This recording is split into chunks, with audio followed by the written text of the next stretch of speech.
The first thing I do when I get to my office at the Dallas Regional Chamber is read the Dallas Morning News.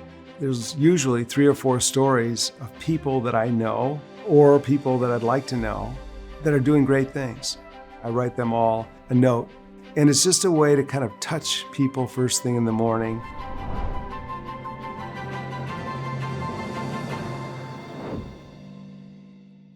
My mom and dad were amazing parents. For the first 16 years of my life, there were 11 of us in a 1,300 square foot house, and I learned a lot of responsibility. I also learned how to get along with people. One of the biggest moments of my life is when I started dating my girlfriend, who's been my wife now for 46 years. And that moment sort of seemed to give me some purpose. I became a chief of staff on Capitol Hill for a congressman from Pennsylvania, Bill Goodling. And then I got a call to come down to the White House. When I interviewed for my job at the White House, I'd never been to the White House before. And so I was in awe.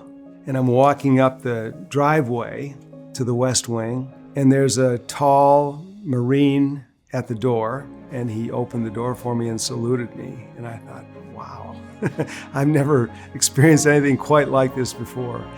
I started a few weeks later, and all of a sudden, a whole new world opened up to me. I think the biggest life lesson I learned in the White House is, despite all the trappings, despite all the egos, to be your authentic self. You know, when I worked in the White House, that was the world.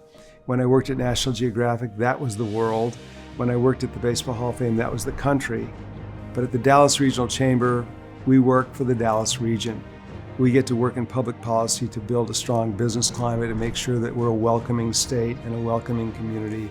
And we work in areas of our community that are under-championed.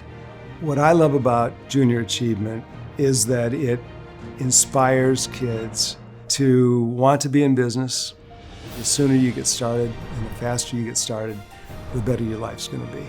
I'm a pretty ordinary guy, worked hard every single day of my life, and I would say never underestimate yourself and never underestimate the number of people you can touch and you can influence just by doing the right things and by building something pretty great.